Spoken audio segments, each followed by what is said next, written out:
thanks to those of you who are here and those of you who get to watch this a little bit later. Because of the size of our group, I'm actually a little bit excited about that because it means we can do some of the work today while we're on this call and really knock out the beginning of your advocacy, which I think is amazing. A couple of things on that then real quick. If you have questions and you just want to unmute yourself and shout them out, go for it. If you'd rather do them in the chat, you could do that as well. But we're really here to focus today on something that I think is overlooked a lot in advocacy and certainly has been by us in the past, and that is the immediate impact that you can have on student journalism through your school districts and your school district policies. Just so I know real quick, where are you all coming from state-wise? You don't have to get all into your district.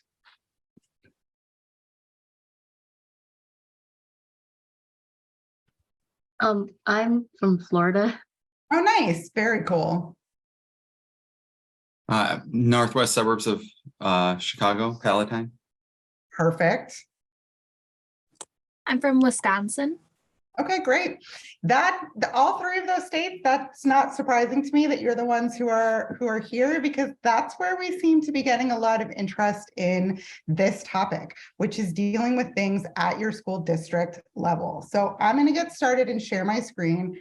Promise that I'm not just going to PowerPoint at you for the next long time, but I do think that it's important that you can see a lot of what we're talking about here today, and we can go over some immediate things. If you at any point can't see my screen, can't see what I'm talking about, just let me know, just flag it for me. So we're here to talk a little bit about how to get press freedom in your school district. William already went over a little bit about the Student Press Law Center, but in case anybody's not super familiar with us, we are a nonprofit organization based in Washington, D.C., and we exist entirely to promote, support, and defend the free press and First Amendment rights of student journalists, which means if you have questions about copyright, libel, slander, public records, censorship issues, anything else, we are here to help. Honestly, if you don't get anything else from this conversation tonight, I want you to know that the SPLC services are free, confidential, and available to you all the time at splc.org. Really key to our work is our free legal hotline, which you can find in that little bubble there, but also at splc.org/legal request. You can set up a time to meet directly with our legal team to talk through any of your questions and get advice on how to proceed. The hotline is confidential. We don't release information about your issue until and unless you say otherwise. That, again, most important thing for you to know about SPLC and advocacy. But now we're going to move on to all the other stuff that you actually came here to talk about. How many of you, if any, are familiar already with New Voices and the New Voices movement? Great. Great. So really another key part of our work here at the Student Press Law Center, and the one that Grayson and I spend all of our time on, is working to support New Voices advocates across the country to restore and protect student press freedom. New Voices does that through state-based laws. We go to the state legislatures and we say, you need to protect student press freedom better. We need to be able to publish the stories that we want to publish. There are 16 states currently that have New Voices laws. Illinois has a New Voices law. Wisconsin is working on a New Voices law. Florida is working on a New Voices law. So we've always got something going on for everybody. In some of the states that you see, and this is something important for those of you listening to this later, some of those states have requirements in their law that you have a student press freedom policy or a school-sponsored publications policy. That's going to come into play a little bit later. But for all 50 states, whether or not you have a New Voices campaign, there is serious work that you can do right now to protect student press freedom in your district.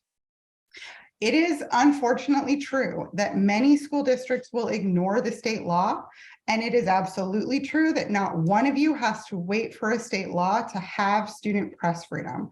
Regardless of what your state law says, regardless of Hazelwood, every single student journalist in America can restore and protect press freedom in their community with a few simple actions over the next few months.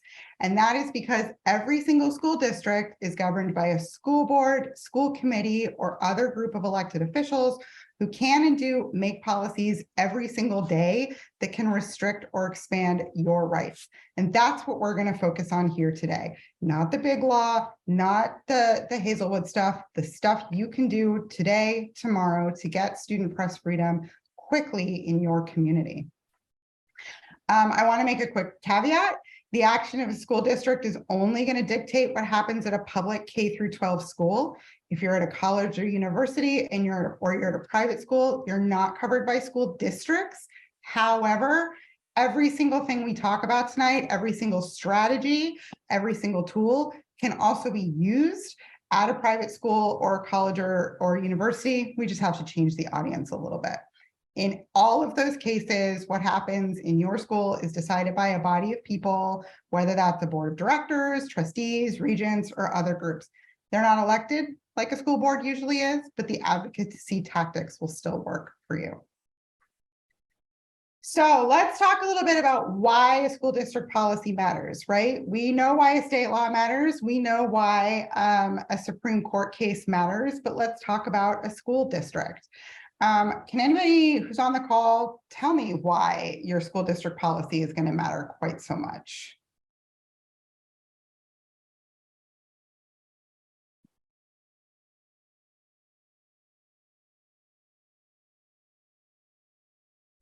Okay. Yeah, go ahead. Sorry. I guess that when you're in school as a journalist, that's when you're really trying to learn the basics and the foundations of what journalism is and what you can do. And when you are limited by a school district, it limits what you can learn. Yeah, that's absolutely true. And the key thing here is when you're limited by a school district, right? Your school district and your school board is the body that creates the policies under which your school generally has to adhere. So obviously there are some decisions that can be made at your school level, but the rules that your policy can put in place are going to make uniform the rules across your district, and they're really going to restrict or guide what your administrators can do. So this is really interesting when you think about administrators. For instance, we find anecdotally that new school administrators happen to be the ones who are most likely to censor. They seem to be the most sort of voracious in their censorship of students. So if you currently have a principal or an assistant principal who's super supportive of you, that doesn't mean that you're going to have that person next fall. You could get a new principal who is much more nervous and much less supportive, and who is going to crack down a lot more, even though nothing you've done has changed. However, a district policy can really make the decision about protecting your rights or emboldening their censorship, can really tell them how they're supposed to handle these situations so that their own anxieties don't have to come into play. At the same time, an administrator who's very nervous about what goes into your student media can be made much more comfortable if there is a policy in place that says what's in the student media is not the policy of the school, and here's exactly what we as a group of schools agree should be in there. But I think some of you have kind of had these experiences already. I want to kick it to William for a minute, because William, you've had an experience with needing a policy. So can you tell us a little bit about kind of what you've gone through and the background of how maybe New Voices itself is not taking care of the problem for you? Yeah, absolutely. So I am from Illinois. We have a New Voices law, but it's kind of deficient in some ways. And that's not to like blame anyone or whatnot, but sort of it is a bit of a trial run in every state to see how it goes. So what we experienced is, number one, 3 years after our New Voices law got passed, our student newspaper was censored, and successfully censored. You know, like they delayed us publishing stuff. We had to publish things redacted. That was a stylistic choice we made to sort of still express, here's what we were going to publish, here's what we could publish. But after that, our school district attempted to revise an existing publications policy, and there was a lot of language in it that was sort of giving administrators more power in terms of what they can do, right? So it's not usually going to be a policy that says, here's what we're going to do, right? We despise student journalists and we want to censor them at every corner. That's not how it works. But usually what happens is they write vague language with very little requirements for justification into the policy, and that's how they get you. Due to circumstance, because COVID-19 hit, they put that new policy on pause. And what actually eventually ended up happening is we had a different assistant superintendent come in who was more receptive to student journalists, who actually contacted us and said, hey, this is a policy literally about you. Do you want to contribute to its revisions? And we took her up on that opportunity. We added some language that benefited both the district and us.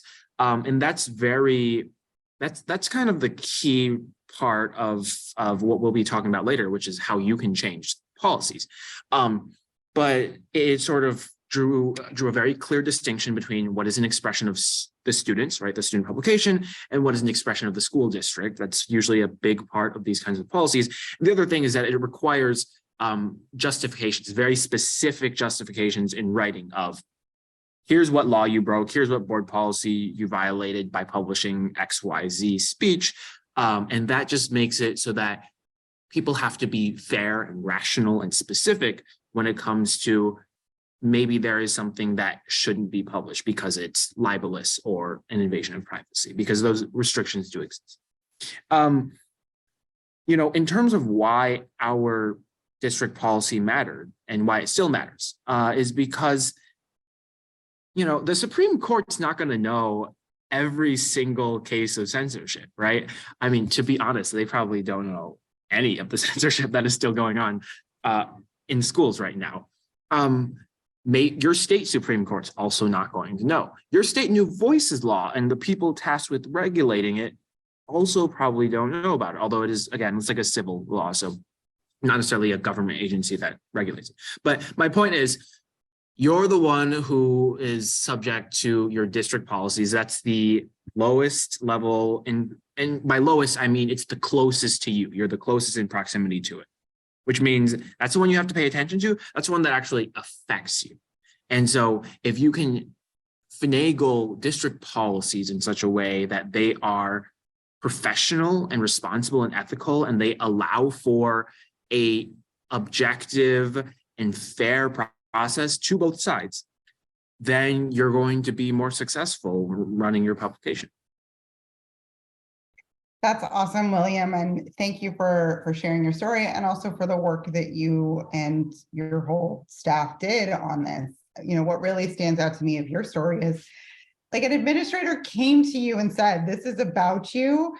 Do you want to be represented? I got to tell you, that's extraordinarily rare. It is usually the other way around. I have heard far more stories of these policies being passed very quietly without students ever knowing about it, finding out about it years later, than anybody ever coming forward. And so the fact that that administrator was supportive of you is amazing, and understood, that you needed to be represented.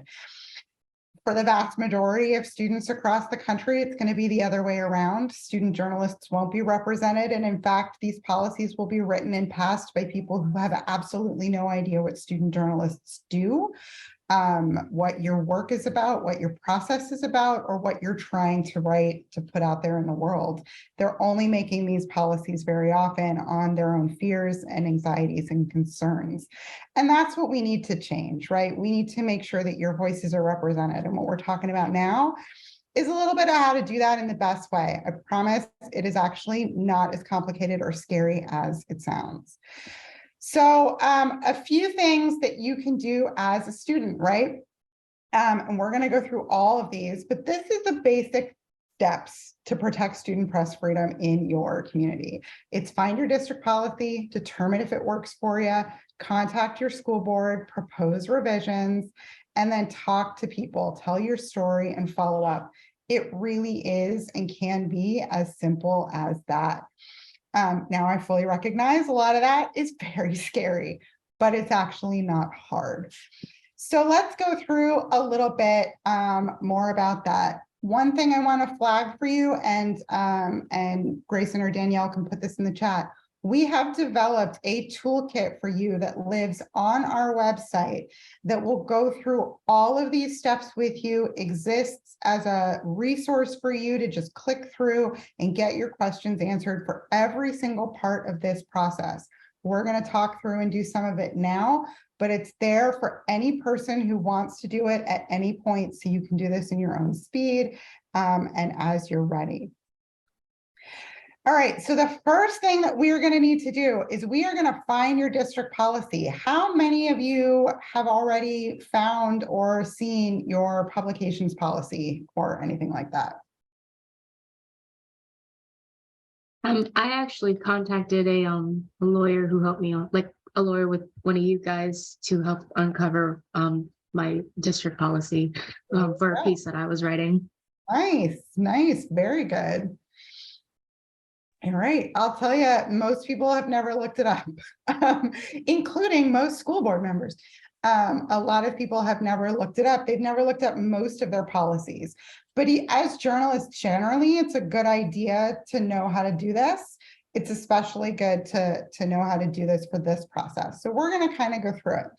One thing that I do recommend that every single person who listens to this does is check their state law. If you have a state new voices law, again, in some states, you're required by law to have a policy. And if your district does not, they're in violation of the law, and you should let the Student Press Law Center know about it. There's typically really two ways to find your policy, and we're going to go through both of them. So school and district websites can be a little difficult to navigate sometimes, but there is usually a place that links to the various policies from the school board. Searching for things like your school's Board of Education should help you find those policies. The policies might be labeled school board policies, policy manual, bylaws and policies, something along those lines. It's not uniform, but they are generally pretty easy to track down as long as you're looking for policy book, something similar to that.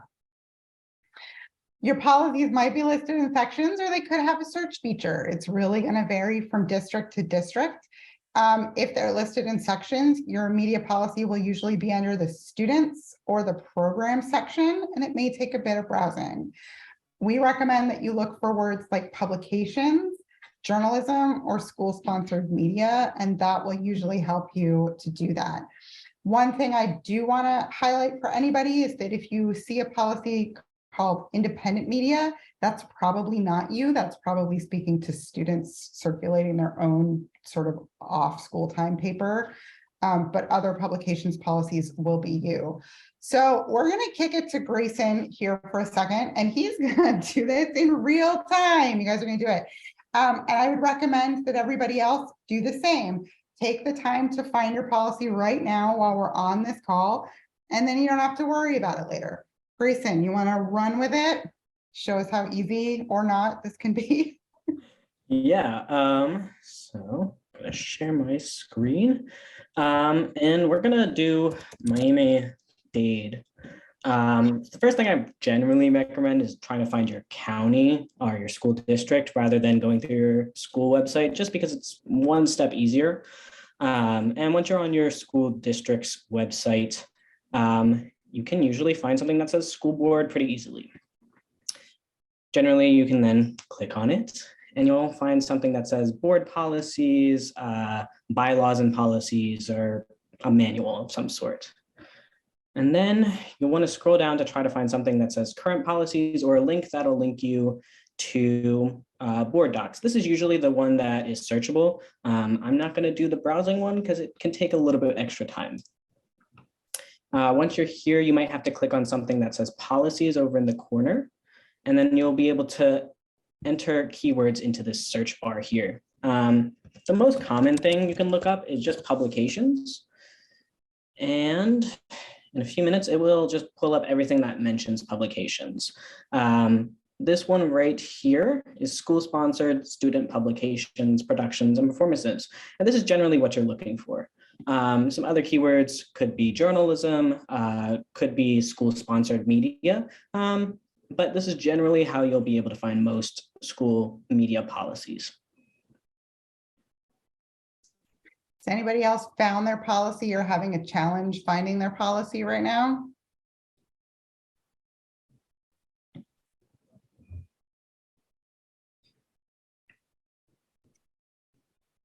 All right, so I will flag two things. One, I noticed in Miami-Dade, they also had an expression policy above there, a controversial expression. Again, we're talking specifically about school-sponsored media policies and publications policies. We treat them pretty differently than general speech. They should be treated a little bit differently than general speech. So don't worry about getting into every single speech policy that exists in a board. That's going to just be a recipe for exhaustion. But the other thing is, what if you can't find your policy online? Not uncommon. If you're having trouble finding your district policy, don't worry about it. There's a couple reasons why you might not be able to find it. One is that it just might not be uploaded. The one that Grayson looked at is Board Docs, which has every policy that gets passed. Not every district uses Board Docs. Some of them will only highlight the policies they think are sort of the FAQs, or they'll only put up the ones that they find to be most important. However, school district policies are absolutely public record, and your school's required to give them to you if you ask. Generally, just an informal request should be enough, so you can reach out to your principal or to a school board member and ask them for a copy of the policy. If you can't get it that way, you can go through the formal public records request policy, but you don't have to. It's not super critical that you have your policy before you start your advocacy. In fact, talking about the fact that you can't find the policy is sometimes a great way to get started on your advocacy. The other thing to remember is that some districts just don't have a policy. And that is something that is just good to know. You don't need to spin your wheels trying to find one unless you're in a New Voices state and they're required by law to have it. That's when we really are going to want to know a little bit more about that. And you can reach out to the legal team or to me for help, because there may be an extra level of advocacy that we can help you with. Regardless of whether there's a policy or not, well, I guess not regardless. If you have a policy, you need to determine if that policy works for you. Does it protect you? Does it afford you, as a student journalist, the control over your publication? And is it allowing you to publish what you want? Of course, keeping in mind media law and journalistic ethics. Nobody's saying you're going to get to publish everything in the world. We're talking about very specific things that you want and need to publish without intervention by school district officials. Policies can seem kind of overwhelming and complicated. Some of them are quite long, some of them are quite short. So we're just going to highlight a few of the things that you're going to want to be paying attention to. Some questions to ask yourself as you're reading through the policy is things like, who's in control over the student media? What's considered school-sponsored student media? What does it say about prior restraint or prior review? When does it say your student media can be restricted? Does it protect your advisor? And is there an appeals process? These are things to think about. You want to read the policy fresh and think to yourself, does this make sense to me? Does this feel like it is protecting me? It's very easy to try to figure out what they were thinking. You want to read the policy for what it says. This is not going to answer every single question. It's not going to cover everything, but it's going to give you a general idea of what you need to look for. But that's still kind of too many questions. So let's focus a little bit on some good things and some bad things. Okay, green flags. Here are the things that you want to look for that will be good in your student media policy. Number one is some sentence that basically says that student journalists determine the news, opinion, feature, and advertising content of student media. What that says is that you have control over what's in the media, and that's really important. You also want to see if there is something specifically prohibiting prior restraint or prior review. That's when your administration has to see and approve what goes in your media before it's published. If it is specifically saying that's not the case, good job, your school district. They're pretty protective of student media. And if there are clear limits on what you can't put in, but those limits are things like libel, slander, invasion of privacy, violation of laws, and material and substantial disruption, you're doing pretty good. All of those will be your green flags. If you've got a policy like that, you can always check with us at SPLC, but you may not have to do a whole lot to protect your student media. And now that you know what your student media policy says, if your administration comes down and says something is not okay, you can point to that student media policy and say, show me where it's wrong. That's not what the district says. Very important. Much more likely is that we're going to have some red flags. So let's talk about red flags. A huge red flag is if any school official is considered the publisher or the editor. Any district that's putting that in is likely going to want to have control over what you put out. Anything that specifically calls for prior restraint or prior review by school officials is not great. You're going to see language like, all media must be reviewed by the principal or approved by the principal. The principal has final say. That's all prior review and prior restraint language. That's not great. We're going to want to take care of that. If the guidance as to what is unprotected is confusing or just non-existent, that's not great. Everybody needs to know what the rules are so that we can all agree on, whether or not you're violating them. If there are overbroad limits on speech, if there's a whole long list of things you can't talk about, that's not great. I've seen language like you can't put in anything that's embarrassing to anybody. That's overbroad for news. Some of the news is going to be embarrassing, those sorts of things. If there are limits on who you can talk to and under what circumstances, so for instance, you can't talk to athletes, you have to go through the athletic director, that's not great. We're going to want to take care of that. And if your policy is super old, it doesn't take into account digital or broadcast media, you're going to want to deal with that as well. In all of those circumstances, your policy is probably not protective of student journalism and is probably setting up a situation where there's going to be censorship if there hasn't already been. I'm going to give a quick pro tip.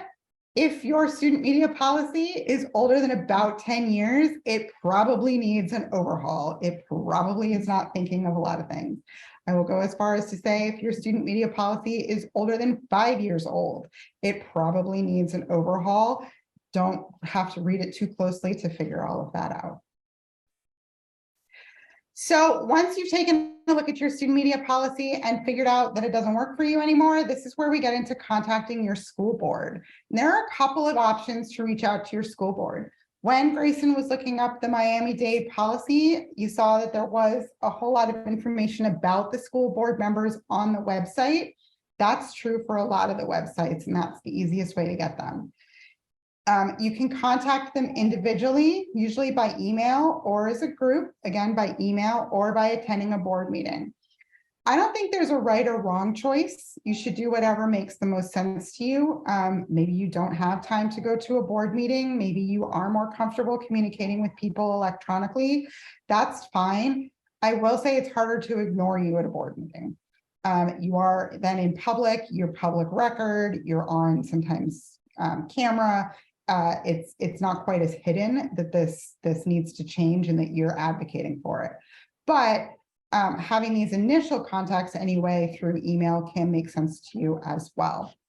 And there's a ton in the toolkit about how to contact your school board members and how school board meetings work, although we'll go into it just a little bit here.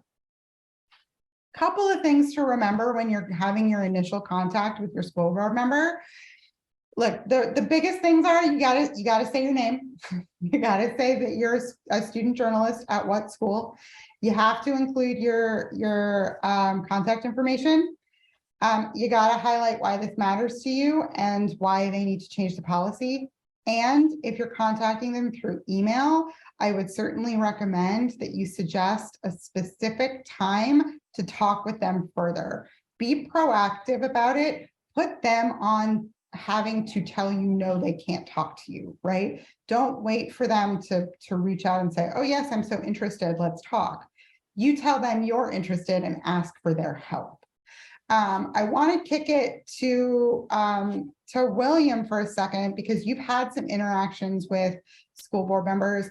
If you were doing an initial outreach to a school board member now, you know, how would you sort of broach that initial interaction? What would you say? I'm gonna go off script a little bit. You don't always go to school board members. It depends on how involved they are. Some school board members are very, they're very receptive to things. You know, I mean, not to say that school board members don't usually care about students, but sometimes they're sort of there. They've been doing it for a while. They're a little tired. They don't want to be at like this 3-hour-long meeting every other week. It happens. I've seen it, and you've probably seen it too. But you know, in that case, right, you always want to find who is the most receptive sort of point of contact to start with, right? Maybe you want to go through your building administrators if they are the most receptive, you have the best relationship with them. Maybe if you have a good relationship with a member of your district administration, you could contact them and go through that. Or if it happens to be a board member, you go through the board member. Regardless of who it is that you're talking to, I think you always want to approach it from a position of good faith, or, you know, like a bona fide position, so to speak. Assume good intentions, because usually like they want what's best for the school district. You know, like, again, you don't like sign up for all those meetings and the parents yelling at you and whatnot when you don't actually care about the students. It just might happen to be that what they think is best for the schools differs a little from what you think is best for the schools. So always approach from that good faith perspective. Otherwise, make sure that you know your stuff. You know, don't give them the wrong policy number. Definitely not something you want to do, right? Like, if you want them to take you seriously, you have to make them take you seriously. In terms of being perseverant, you want to make sure, I usually abide by the every other day rule. Like, if it's kind of urgent, every other day, right? You don't want to bug too much, but you also want to keep the momentum going. And I think there is power in numbers. You know, it can't just be you know, like, it can't be one member of your staff, right? Try to get your whole staff to sign on if possible, or you're like your ed board, right? Get your advisor to be on board. If there are other high schools in your district, talk to them too, right? Because especially in like these community school districts, unit school districts, where there are multiple schools, if you only have one school that cares about it, then oftentimes the district's going to say, that's a question for your school administrators, right? It's not a district level issue. But if all the publications, right, you're not just at your newspaper, you're also talking to your yearbook people also count as student journalists. You're talking to the broadcast folks, you're talking to the news magazines, right? You get everyone together. You don't want to make it feel like you're ganging up on a board member, right? You don't want to like corner them after a board meeting with 50 people and be like, change this policy or else. But at the same time, you want to show them that this is an issue that matters to a large group of people.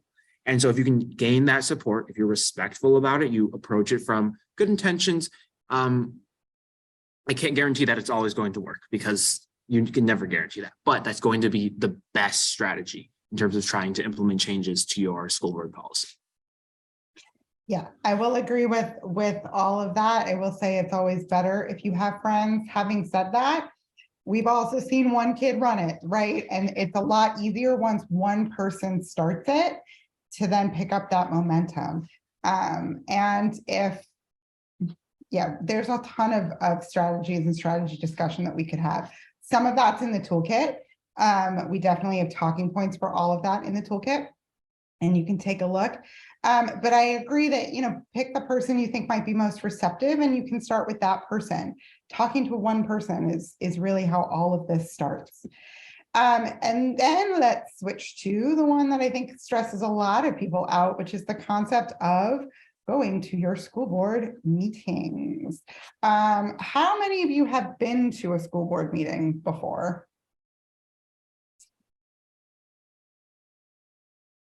If you've never been, they can be either, there's no spectrum. They're really boring or they're out of control crazy. There's like no in the middle. And so when William says they're tired of being yelled at, that's probably true. I have been to some very raucous school board meetings. Others are quite the opposite. So let's talk a little bit about what a school board meeting can look like. So here's some things to know about school board meetings. School board meetings are public.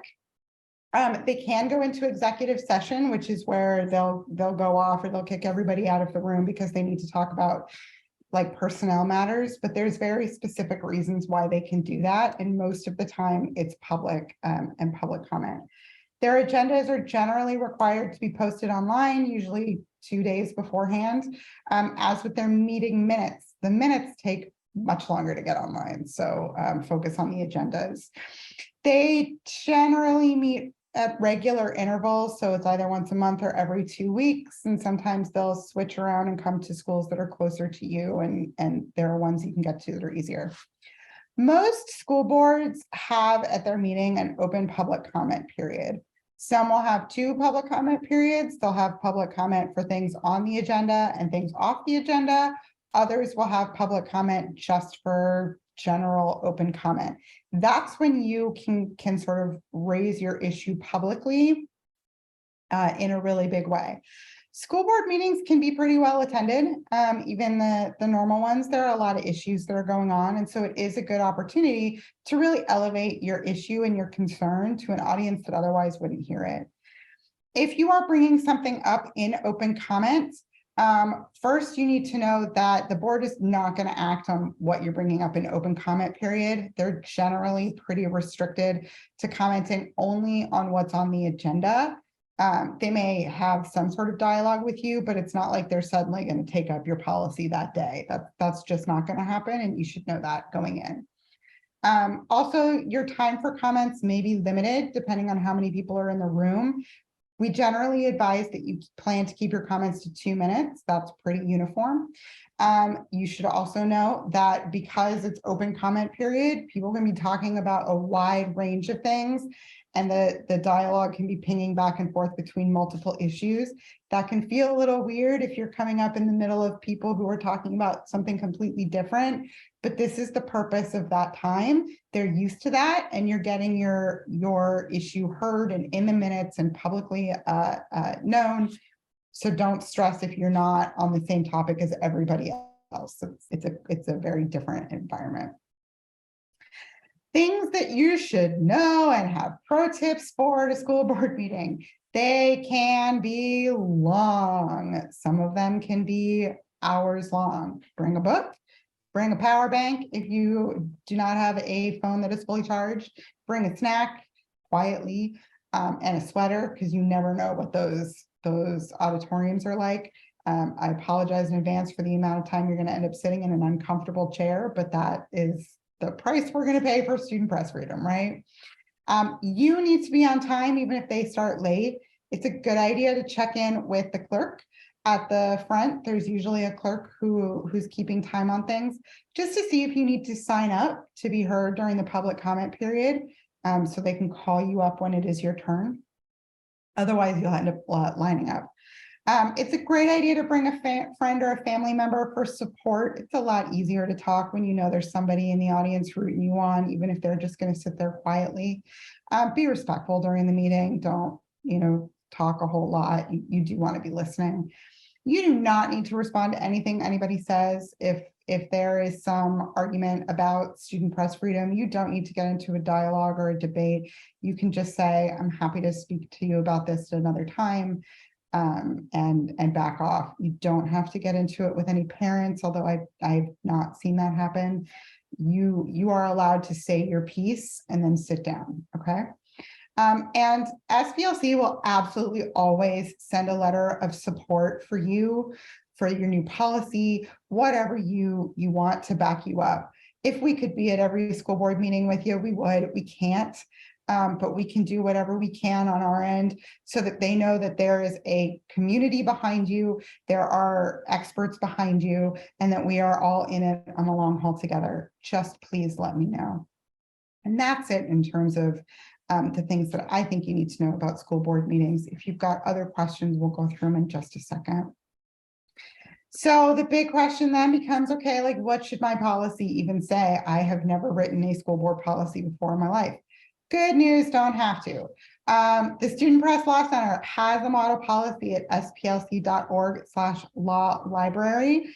It is an exhaustive and idealized version of what your district policy should say. It does not have to be that long. I'm happy to work with you to shrink it down. But what is most important are the protections that it affords to you as a student journalist. Really, really critically, a protective district policy is going to set guidelines for what you as student journalists can and cannot publish. Again, as William said, in any student publication, whether that's yearbook, which is wildly censored and one that we've been before school boards on before, newspapers, lit mags, broadcast, podcast, whatever you've got, your model policy should cover that.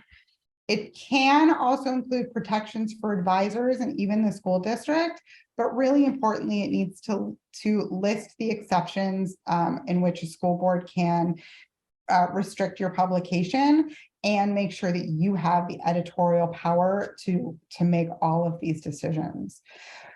This line that's right here is kind of the key to any policy. If your policy says this line and the what's going to follow on the next slide, we're going to be pretty happy with that because that's saying that you're in charge of the student media. And here's the only reasons why you can't publish something. If nothing else, this is what you're going to want to ensure is in your district policy. You do want to keep your exceptions pretty limited. You don't want them to get out of control. But if you just came to your school board with that and it was like 8 lines, you could stop there and you would probably be okay. We have considerably more protective language in our model policy to make sure that you can appeal if you're censored, to make sure that your advisors are protected, a whole lot of other stuff that pretty much matches the New Voices laws, but this is the most important part. One thing I just really want you to take home with you tonight is that you are the experts in student journalism and student media. Nobody knows this like you do. Nobody knows what it is to be a student journalist. Nobody knows what goes on in your newsroom, and nobody knows what you want to put in your publications like you do. We say this all the time, but the people who are your school board members may not have thought about student media when they were students, and they haven't been students for a while. So they have absolutely no idea what goes on, but they're making these decisions for you. Without your voices, they're gonna make bad decisions. They just are. And so the only way that we can change that is for your voices to be represented. One of the best things that you can do is to tell board members why this matters to you. Very simply, what do you want to write about? What are you worried about? What do you want to make sure other people in your community can talk about? Whatever made you advocate for a new policy is what they need to hear. We've got a ton of talking points in the toolkit to help you in figuring that out. We've got a script for you. We've got tons of talking points so you can respond to any single situation, any single question that's going to come up. But what matters most is your story, your voice, why your current policy does not work for you and what you need to see happen. Beyond that, We just start following up. We keep on them, like William said. We make sure that people know that you're not going away, and we be persistent. With all of these tools, you can absolutely impact change in your community in maybe even a matter of weeks. This does not necessarily need to take years like legislation does. It doesn't need to take years like going through court does. You can protect your school and the schools around you very, very quickly, and we are here to help.